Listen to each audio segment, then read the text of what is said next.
रुग्णांची दिशाभूल, लहान पदवी मोठे हॉस्पिटल, आरोग्य विभाग झोपेत, भाग 2। सिल्लोड शहरात सुरू असलेल्या कथित वैद्यकीय गैरप्रकारांमुळे वातावरण तापलंय।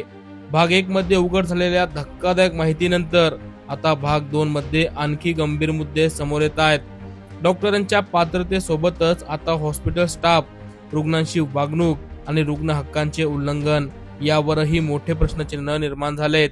सिल्लोड मधील काही हॉस्पिटलमध्ये अनधिकृत आयपीडी सेवा, परवानगी शिवाय उपचार, तज्ञ डॉक्टर असल्याचा भास हे प्रकार सुरू असतानाच आता आणखी धक्कादायक बाब समोर आली आहे।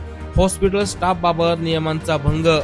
मुंबई नर्सिंग होम ऍक्ट व संबंधित आरोग्य नियमानुसार हॉस्पिटलमधील स्टाफ प्रशिक्षित व पात्र असणे बंधनकारक आहे। नर्स, वॉर्ड बॉय, तांत्रिक कर्मचारी यांना मान्यताप्राप्त प्रशिक्षण आवश्यक आहे। केवळ अनुभवाच्या आधारावर उपचार करणे बेकायदेशीर आहे। मात्र प्रत्यक्षात काही ठिकाणी अप्रशिक्षित कर्मचारी रुग्णांवर उपचार करतायत। इंजेक्शन, सलाईन देणे, प्राथमिक उपचार देणे, डॉक्टर नसताना निर्णय घेणे हे प्रकार सुरू असल्याचा आरोप आहे। रुग्णांच्या जीवाशी खेळ। तज्ञांच्या मते चुकीचं औषध, चुकीचा डोस, आपत्कालीन परिस्थितीत चुकीचा निर्णय यामुळे रुग्णांचा जीव धोक्यात येऊ शकतो। रुग्ण व नातेवाईकांशी अमानुष वागणूक होऊ शकते। सिल्लोड मधील काही ठिकाणी रुग्णांशी उद्धट वर्तन, नातेवाईकांना माहिती न देणे, उपचारांबाबत पारदर्शकता नसणे अशा तक्रारी नागरिकांकडून समोर येत आहेत। रुग्ण हक्क सनदच नाही।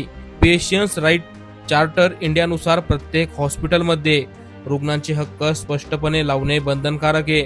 उपचाराची माहिती देणे, संमती घेणे, सन्मानाने वागणूक देणे। मात्र काही हॉस्पिटलमध्ये रुग्ण हक्क सनद लावलेलीच नाहीये असा आरोप देखील होतोय। रुग्णांची दुहेरी फसवणूक। चुकीच्या उपचारामुळे आजार वाढतो, पुन्हा मोठ्या हॉस्पिटलमध्ये जावं लागतं।